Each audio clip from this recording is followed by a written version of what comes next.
الحمد لله الحمد لله وحده والصلاة والسلام على من لا نبي بعده وعلى آله وأصحابه أجمعین۔ محترم ناظرین، السلام علیکم ورحمۃ اللہ وبرکاتہ۔ آپ دیکھ رہے ہیں ترجمان الکتاب یوٹیوب چینل، جہاں ہم آپ تک مستند اسلامی کتب سے عقائد و مسائل کی تشریح پہنچاتے ہیں۔ آج کے اس ویڈیو میں ہم بات کریں گے چند نہایت اہم موضوعات پر، جیسا کہ کیا آخرت میں دنیا کی باتیں بھلا دی جائے گی؟ کیا بغیر مشاہدے کی یقین معتبر نہیں ہوتا؟ اگر عقیدہ درست ہو لیکن عمل نہ ہو تو اس کی حقیقت کیا ہے؟ کشف، الہام اور بشارت کی حقیقت کیا ہے؟ غیر نبی کا کشف حجت کیوں نہیں ہوتا؟ اور اولیاء اللہ کی کرامات کا اصل مقام و مرتبہ کیا ہے؟ یہ تمام نکات دراصل باب عقائد کی تکمیل ہے، جس کے بعد ہم اگلی ویڈیوز میں تقدیر کے باب کا آغاز کریں گے، لہٰذا ویڈیو کو آخر تک ضرور ملاحظہ فرمائیے۔ کیا آخرت میں دنیا کی باتیں بھول جائے گی؟ سوال: ہمارے امام صاحب فرماتے ہیں کہ انسان کی 4 دفعہ حالت بدلے گی۔ نمبر 1، دنیا میں آنے سے پہلے عالم ارواح میں اللہ سے وعدہ۔ نمبر 2، عالم دنیا میں قیام۔ نمبر 3، عالم قبر۔ نمبر 4، عالم آخرت، جنت یا دوزخ۔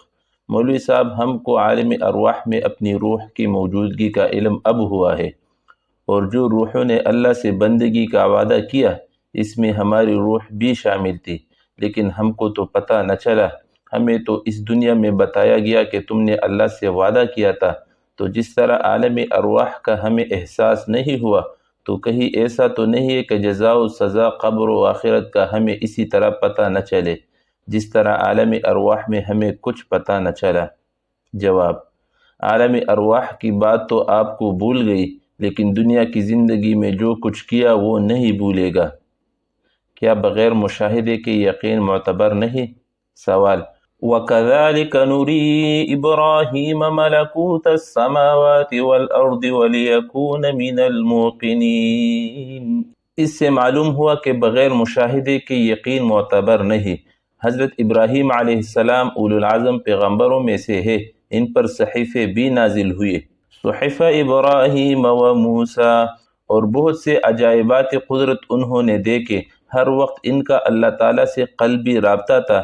ان کو ملکوت السماوات والارض کی سیر بھی کرائی گئی، اس کے باوجود ان کا قلب مطمئن نہیں ہوتا۔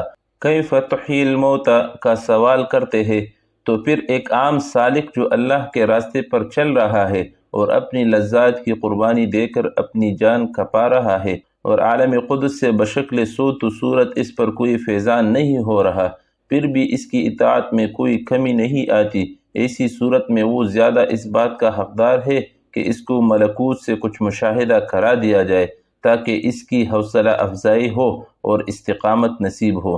انبیاء تو ویسے بھی ہر وقت ملکوت کی سیر کرتے رہتے ہیں۔ جواب: یقین کے درجات مختلف ہے۔ یقین کا ایک درجہ عین الیقین کا ہے، جو آنکھ سے دیکھنے کے بعد حاصل ہوتا ہے، اور ایک حق الیقین کا ہے، جو تجربے کے بعد حاصل ہوتا ہے۔ اسی طرح عام مومنین، ابرار و صدیقین، انبیاء و مرسلین علیہم السلام کے درجات میں بھی تفاوت ہے۔ ایمان کا درجہ تو عام مومنین کو بھی حاصل ہے، اور ابرار و صدیقین کو ان کے درجات کے مطابق یقین کی دولت سے نوازا جاتا ہے، اور حضرات انبیاء کرام علیہم السلام کے مراتب کے مطابق ان کو درجاتی یقین عطا کیے جاتے ہیں۔ بس حضرت ابراہیم علیہ السلام کے سوال کیف تحیی الموتى میں اس درجہ یقین اور اطمینان جو بلا رویت ہو، سوال سے پہلے بھی حاصل تھا۔ سالکین اور اولیاء اللہ کو بھی مشاہدات کی دولت سے نوازا جاتا ہے، اور بغیر مشاہدات کے بھی ان کو یقین و اطمینان، ایمان بالغیب کے طور پر حاصل ہوتا ہے، لیکن ان کے ایمان اور اطمینان کو انبیاء کرام علیہ السلام کے ایمان و اطمینان سے کوئی نسبت نہیں، اور وہ ان کے اطمینان اور یقین کا تحمل بھی نہیں کر سکتے، ورنہ ہوش و حواس کو بیٹے عقیدہ صحیح ہو اور عمل نہ ہو۔ سوال: عید الفطر کے دن نماز عید کے موقع پر مقامی مولوی صاحب نے کچھ الفاظ کہے کہ کسی کے علم کو مت دیکھو، اس کے عمل کو مت دیکھو، عقیدہ درست ہونا چاہیے۔ عقیدہ درست ہے تو عمل کے بغیر بھی جنت میں جائے گا۔ تو کیا ان کا کہنا درست ہے کہ عقیدہ درست ہونا چاہیے، علم پر عمل کی کوئی ضرورت نہیں؟ جواب: مولوی صاحب کی یہ بات تو صحیح ہے کہ عقیدہ صحیح ہو اور عمل میں کوتاہی ہو تو کسی نہ کسی وقت نجات ہو جائے گی، اور اگر عقیدہ خراب ہو اور اس میں کفر و شرک کی ملاوٹ ہو تو بخشش نہیں ہوگی۔ لیکن علم اور عمل کو غیر ضروری کہنا خود عقیدے کی خرابی ہے، اور یہ قطعاً غلط ہے۔ اس سے مولوی صاحب کو توبہ کرنی چاہیے۔ کشف و الہام اور بشارت کیا ہے؟ سوال: کشف، الہام اور بشارت میں کیا فرق ہے؟ حضرت محمد صلی اللہ علیہ وسلم کے بعد کسی کو کشف، الہام یا بشارت ہونا ممکن ہے؟ قرآن و احادیث کے حوالے سے واضح کیجیے گا۔ جواب: کشف کے معنی کسی بات یا واقعہ کا کھل جانا، الہام کے معنی ہے دل میں کسی بات کا القاء ہو جانا، اور بشارت کے معنی خوشخبری کے ہے، جیسے کوئی اچھا خواب دیکھنا۔ نمبر 2، آن حضرت صلی اللہ علیہ وسلم کے بعد کشف و الہام اور بشارت ممکن ہے، مگر وہ شرعاً حجت نہیں، اور نہ اس کے قطعی و یقینی ہونے کا دعویٰ کیا جا سکتا ہے، نہ کسی کو اس کے ماننے کی دعوت دی جا سکتی ہے۔ کشف یا الہام ہو سکتا ہے لیکن وہ حجت نہیں۔ سوال: اگر کوئی شخص یہ دعویٰ کرے کہ مجھے کشف کے ذریعے خدا نے حکم دیا ہے کہ فلاں شخص کے پاس جاؤ اور فلاں بات کہو، ایسے شخص کے بارے میں شریعت کیا کہتی ہے؟ جواب: غیر نبی کو کشف یا الہام ہو سکتا ہے مگر وہ حجت نہیں، نہ اس کے ذریعے کوئی حکم ثابت ہو سکتا ہے، بلکہ اس کو شریعت کی کسوٹی پر جانچ کر دیکھا جائے گا، اگر صحیح ہو تو قبول کیا جائے گا ورنہ رد کر دیا جائے گا۔ یہ اس صورت میں ہے کہ وہ سنت نبوی کا متبع اور شریعت کا پابند ہو۔ اگر کوئی شخص سنت نبوی کے خلاف چلتا ہو تو اس کا کشف و الہام کا دعویٰ شیطانی مکر ہے۔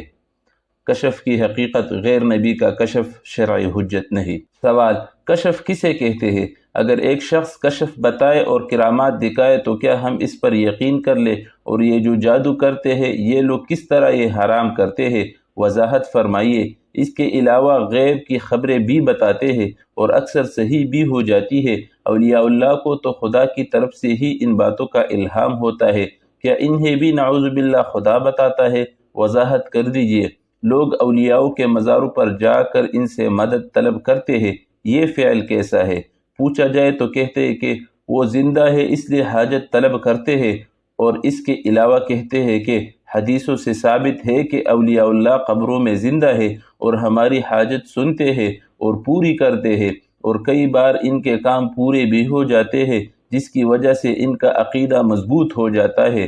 کیا ایسے فعل کرنا شرک ہے؟ وضاحت مفصل طریقے سے کیجیے۔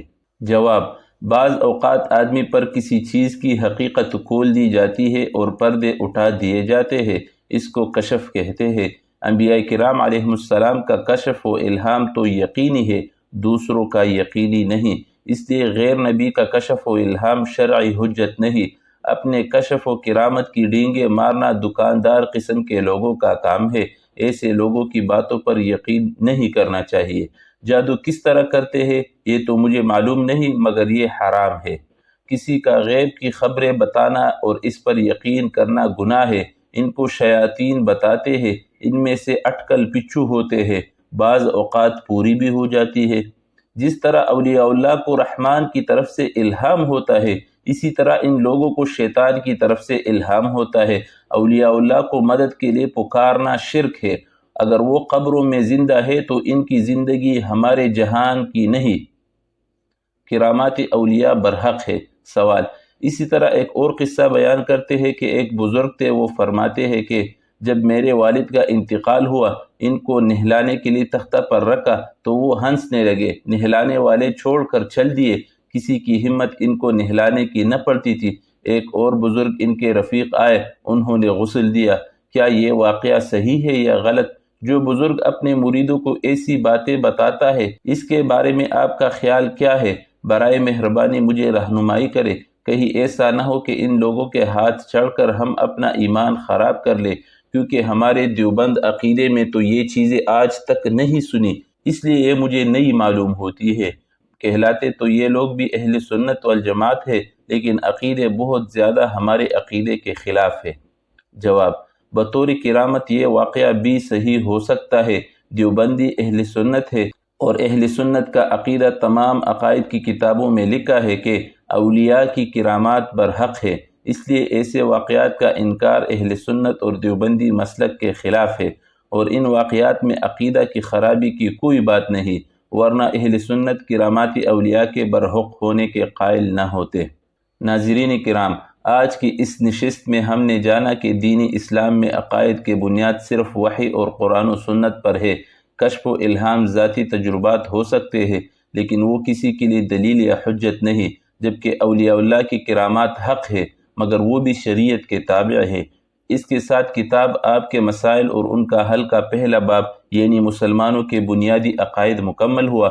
انشاءاللہ اگلی ویڈیو سے ہم دوسرے باب تقدیر کا آغاز کریں گے، جس میں تقدیر کے بارے میں عام غلط فہمیوں کو واضح کیا جائے گا۔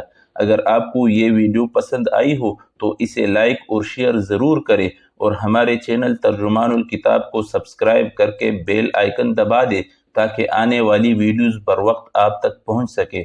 جزاکم اللہ خیرہ، والسلام علیکم ورحمۃ اللہ وبرکاتہ۔